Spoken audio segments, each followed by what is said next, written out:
फसल की वो सुधार होगा उसके अंदर, तो आपको उसके लिए प्रेरित करना है। पहले आप डीपी बनाएं, फिर आप अलग अलग कंपोनेंट हमारे जो हम उनके आप उसको लेके जाए। इसमें ये हॉर्टिकल्चर स्कीम के नाम से ऊपर ना ये नीचे 3 नंबर थोड़ी देर बाद में बात कर लेना। तो यहाँ जो विभागीय योजनाएं हैं उसके अंदर 3-4 तरह की स्कीम्स हैं, जिसके अंदर राष्ट्रीय बागवानी मिशन, नेशनल हॉर्टिकल्चर मिशन, प्रधानमंत्री कृषि सिंचाई योजना, प्रधानमंत्री पीएम कुसुम योजना, आरकेवीवाई, राजस्थान बागवानी विकास मिशन, आरपीसीएम, राजस्थान संरक्षित खेती मिशन और राज्य योजना। तो इस तरीके से 7 स्कीम्स हैं। अगला ये मुख्य मुख्य हमारी स्कीम है जिनके अंदर हम अलग अलग कंपोनेंट को डील करते हैं। तो राष्ट्रीय बागवानी मिशन के अंदर हमारे पास हाईटेक नर्सरी और छोटी नर्सरी, ये 2 तरह की नर्सरियां आती हैं। कोई काश्तकार यदि उच्च गुणवत्ता पौधे जो है बेच बढ़ाकर खुद अपने वहां पर प्रोड्यूस करके उनकी बडिंग करके कटिंग करके ग्राफ्टिंग करके आकर आगे बेचना चाहता है, तो उसके लिए हम उसको हाईटेक नर्सरी के ऊपर देते हैं, जिसके अंदर सभी कुछ उसका आता है।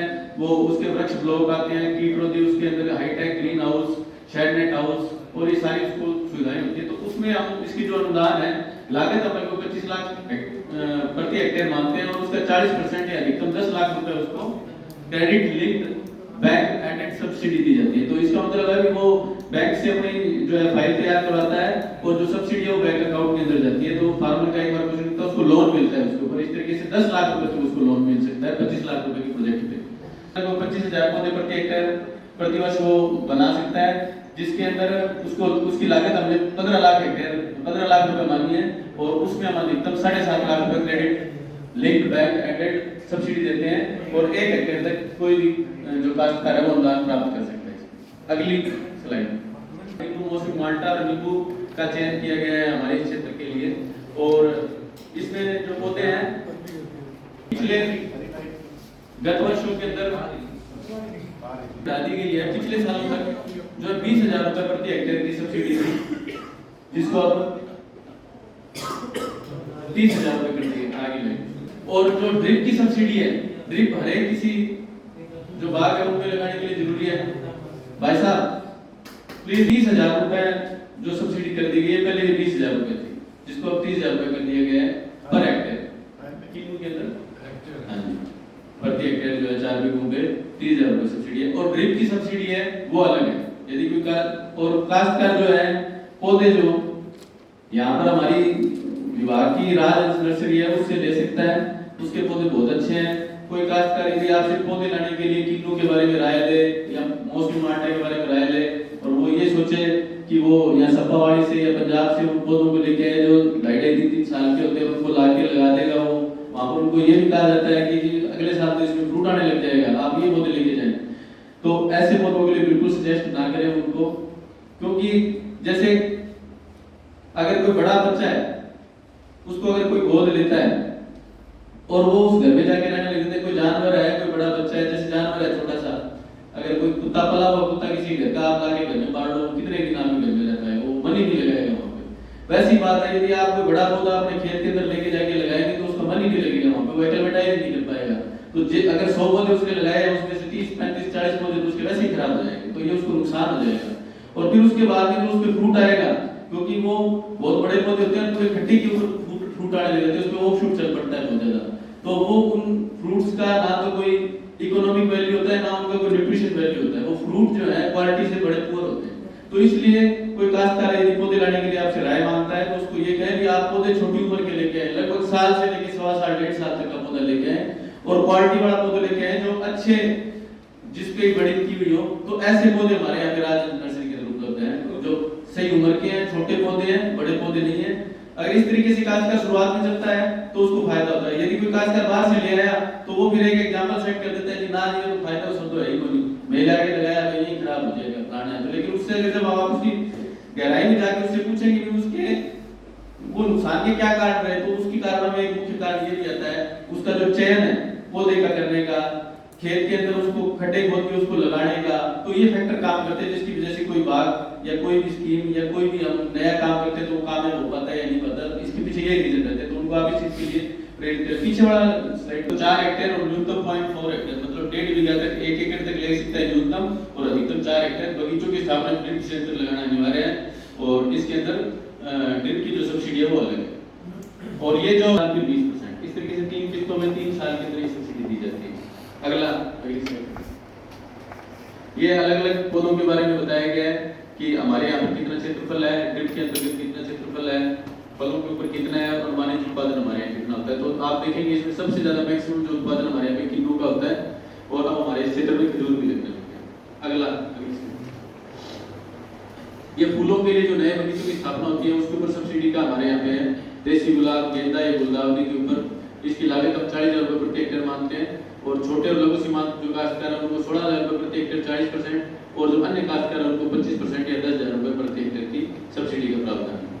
उसके बाद में जो पुराने बगीचे हैं उनके जीर्णोद्धार के ऊपर, जैसे किसी ने बाग लगाया 10-12 साल का पुराना बाग हो गया, उसके बाद में क्या है कि पौधे खराब होने शुरू हो जाते हैं, उसके अंदर समस्याएं आने शुरू हो जाती हैं, कुछ पौधे खाद की वजह से, कुछ पौधे बीमारी की वजह से उखड़ने लग जाते हैं। तो उनको रिप्लेस करने के लिए और जो पौधे पुराने अपने पेड़ जो हैं उनकी कटाई छटाई, उनके अंदर स्प्रे के लिए, कीटनाशक के लिए, उर्वरक के लिए हमारे द्वारा सब्सिडी दी जाती है, जिसके अंदर हम लागत का 50% या अधिकतम 20,000 रुपये उसको मानते हैं और अधिकतम 20,000 रुपये हम सब्सिडी देते हैं उसको और एक लाभार्थी जो 2 हेक्टेयर तक उसको अनुदान ले सकते हैं जिनका पुराना बाग हो जाता है।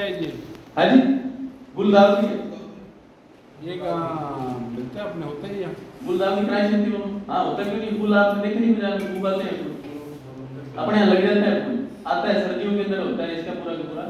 आप देखेंगे तो जो सर्दियों के टाइम में अलग अलग तरह की गुलदावरी है क्राइसैंथेमम अपना इस क्षेत्र के लिए गुलदावरी के लिए सब्सिडी रखी हुई है। विदेशी गुलाब है, गेंदा है, गुलदावरी, तीनों में से आप किसी को नहीं चलता ना, आपको नहीं पानी देना पड़ेगा। ट्यूबवेल थोड़ा बहुत हल्का फुल्का आप उसकी इसी वगैरह चेक करवा लो, उसके बाद में आप अगर रिकमेंड करते हैं वो तो आप ले सकते हैं। लेकिन अपने को ये ध्यान रखना है जो ध्यान की फसल अपने मुख्य रूप से किन्नू और जो फूल वाले या सब्जियां हैं उनको अपने को उसी पे लेना है। सब्जियां थोड़ी बहुत हो जाती है अपने ट्यूबवेल के पानी पे, लेकिन जो ये फूल है क्योंकि सेंसिटिव होते हैं, किन्नू का जो हमारा है वो भी जो है साल्ट के प्रति सेंसिटिव होता है, इसलिए हमको इस चीज का हम मना करते हैं उसको। उसके बाद में बताया था डिग्गी है, तो डिग्गी के अंदर जो हमारे कृषि विभाग है वो छोटी डिग्गी पे सब्सिडी देता है। हमारे यहाँ पर हॉर्टिकल्चर के अंदर एक हेक्टेयर से लेके 1 बीघे तक की डिग्गी का प्रावधान है। मतलब 4 बीघे की डिग्गी बना सकता है कोई काश्तकार और मिनिमम 1 बीघे की डिग्गी। तो इसके अंदर हमारी शर्त है कि इसको सामुदायिक जल स्रोत बोलते हैं हम। सामुदायिक मतलब कम्युनिटी। इसके अंदर कम से कम 3 काश्तकार होने चाहिए जिनके पास लगभग 40 बीघे जमीन हो और उनको हम ये सब्सिडी देते हैं। तो अगर वो 1 बीघे की डिग्गी बनाते हैं तो 5 लाख रुपए, और यदि उसका 1 बीघे से कम का 1 बीघे से ज्यादा का एरिया बढ़ता जाता है उस हिसाब से प्राइवेट बेसिस पे वो सब्सिडी बढ़ती जाती है। फिर 2 बीघे में 10 लाख रुपए, 3 बीघे में 15 लाख रुपए और 4 बीघे पर 20 लाख रुपए तक की सब्सिडी का प्रावधान है। अपने क्षेत्र में 3 बीघे तक की डिग्गी बड़ी है, 20 जेड में डिग्गी बड़ी है, 3 बीघे की पूरी डिग्गी है वो, जिसके ऊपर हमने 15 लाख रुपए अनुदान दिया है। तो इसका नंबर नहीं जल्दी आता, हर एक ने ही मारामारी है, इसका नंबर नहीं आता। अब सब जाग चुके हैं, जब हम जागते हैं तब सोचते हैं अभी मैं ही जागा हूं, लेकिन सब जाग चुके हैं, हम पीछे हैं, इसमें नंबर नहीं आता। इसमें भी नंबर 40 बीघा अनिवार्य है। 3 जना का होना चाहिए, 3 जनों के दोनों जिले में होते चल जाए। हाँ जी, एक जिले के अलग हो या दोनों जगह होनी चाहिए, जगह एक जगह होनी चाहिए, जुड़ती हुई जमीन होनी चाहिए। हाँ, चाहे वो आपका पड़ोसी है, ऐसा नहीं कि आपका कोई पारिवारिक सदस्य है, आपका पड़ोसी है, आपका भाई बंधु है या कोई जो भी लगता हुआ आदमी जो इस चीज में सहमति देता है कि हाँ मैं अपने जो है, लेकिन उनको फिर दोबारा एग्रीकल्चर वाले में सब्सिडी नहीं मिल सकती, इस चीज का भी है।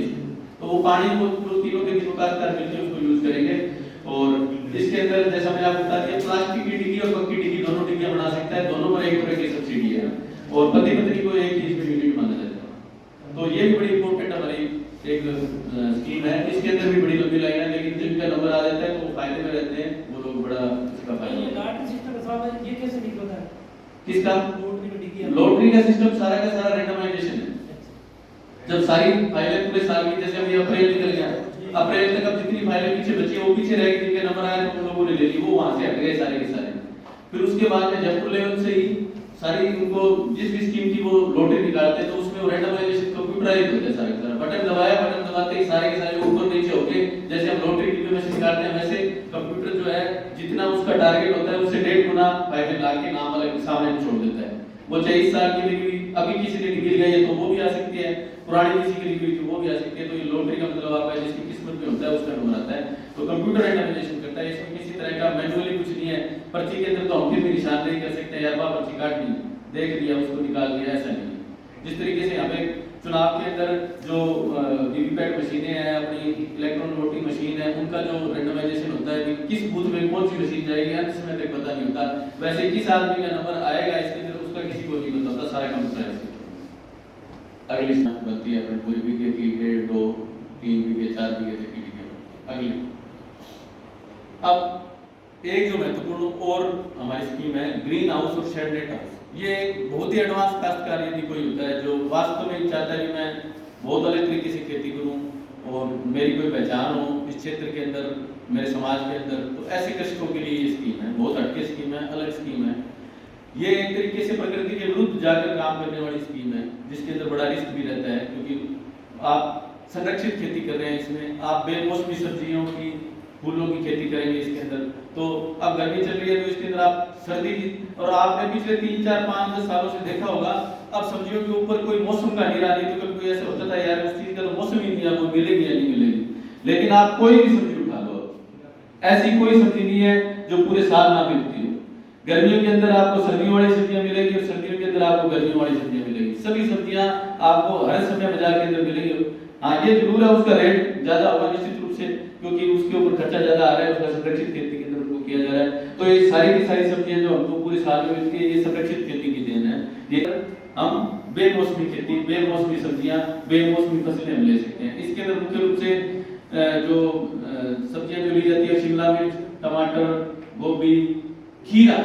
आज आप देखेंगे पुराने समय में खीरा आता था जिसको हम सभी, आप लोगों को पता है, हम सबको पता है कि खारे आते थे खीरे, उनको रगड़ रगड़ के झाग निकाल के उनको पिठा किया जाता था। लेकिन ऐसा कोई सिस्टम ही नहीं रहा। अब तो लाओ आप उसको से छीलो ना तो भी सीधे ही खा सकते हो। वो चाइनीज खीरा जो आ रहा है वो सारा का सारा शेड नेट हाउस से आ रहा है, वो सारा का सारा एक्सपोर्ट करके, और पूरे साल के अंदर उस एक फसल की 3 फसलें 3 बार वो फसल ली जा सकती है।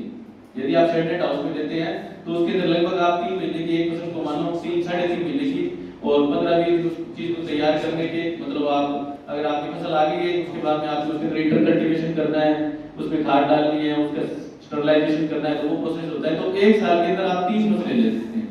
तो ये वो स्कीम है जिसके अंदर बहुत ही एक कॉस्टली भी पड़ती है काश्तकार को, महंगी भी है, लेकिन इसमें जो फायदा आने लग जाता है तो उसके जो टेक्निकली जज जाता है तो इस चीज से हटके नहीं जाता है कि वो ऐसे सोचता है मैं आगे से आगे और लगाता जाऊं, आगे से आगे और करता जाऊं। हाँ जी, ये ग्रीन नहीं होता। ग्रीन हाउस वो है जिसके अंदर सारा फोगर वगैरह होता है, टेम्परेचर कंट्रोल भी रहता है, प्लास्टिक शीट लगी जाती है, वो हरा होता है। शेड नेट हाउस हरा और व्हाइट दोनों तरह का होता है। शेड नेट हाउस में सिर्फ जाली लगी होती है, उसके अंदर सिर्फ फोगर होते हैं, उसके अलावा कंट्रोल कंडीशन नहीं होती, क्योंकि उसमें 50% तक जो रेडिएशन है वो बाहर धूप जो है वो अंदर आती है। लेकिन ग्रीन हाउस के अंदर ऐसा नहीं है। ग्रीन हाउस में पूरी की पूरी लाइट को रोक दिया जाता है, और ग्रीन हाउस इफेक्ट एक वो इफेक्ट होता है जिसके अंदर जो उस एनवायरनमेंट की गैस है, जो वहाँ की गैसेज है, उन सबको वहीं पे रोक के टेम्परेचर को इंक्रीज किया जाता है, ये टेम्परेचर में बदलाव किया जाता है। तो ये ग्रीन हाउस इफेक्ट होता है। शेड नेट हाउस में ऐसा नहीं होता, 50% उसमें एयरेशन रहता है, हवा आती है जाती है। लेकिन ग्रीन हाउस में आप उसको पूरी तरीके से कंट्रोल भी कर सकते हो और अपने हिसाब से उसको एडजस्ट कर सकते हो। वो तो अगर आप उसमें फटाफट फसलें ले रहे हैं उसमें कम होगा खर्चा। एक तो खर्चा इस वजह से कम होगा क्योंकि बाहर से उसके अंदर कोई कीड़ा बीमारी नहीं आई है, लेकिन फिर भी आप उसको पूरी तरीके से स्वस्थ रखने के लिए आप उसमें किसी प्रकार की बीमारी नहीं आ जाए उस डर से इसका बढ़ता भी जाता है। जो आप अपने सब्जियां खा रहे हैं, जो खीरे वगैरह खा रहे हैं, तो ये स्वास्थ्य की दृष्टि से बिल्कुल, मतलब मैं तो ऐसे नहीं मानूंगा कि वो, क्योंकि अपने को उससे प्रोडक्शन लेना है। खासकर का ये मोटो है, उसमें ज्यादा से ज्यादा लूं, ज्यादा से ज्यादा वो कैसे लेगा कि उसको बिल्कुल नुकसान ना होता। बिल्कुल नुकसान कब नहीं होगा जब उसमें किसी तरह की बीमारी और कीड़े का एंट्रेंस ही नहीं आया। वो एंट्रेंस कब नहीं आएगा जब उसके हर वक्त पेस्टिसाइड या फंगिसाइड रहेगा उसके, तब वो तो उस काश्तकार के ऊपर निर्भर करता है। जैसे खुले के अंदर कोई खेती कर रहा है, वो चाहे तो उसका मोटो ये है मुझे ज्यादा फसल लेनी थी, मुझे जैविक करना है, तो उसे उस चीज से मतलब ही नहीं है। और एक काश्तकार जिसको ज्यादा से ज्यादा उत्पादन लेना है, उसमें ज्यादा से ज्यादा पेस्टिसाइड, फर्टिलाइजर और इंसेक्टिसाइड का यूज करेगा। ये उसके ऊपर निर्भर है। वो आप उस चीज को इंटीग्रेटेड कर सकता है, वो उसको एक संतुलन में भी रख सकता है, वो उस चीज को बढ़ा भी सकता है। कुछ काश्तकारों को ज्ञान के अभाव में भी ऐसा हो जाता है, वो ज्यादा यूज कर जाते हैं।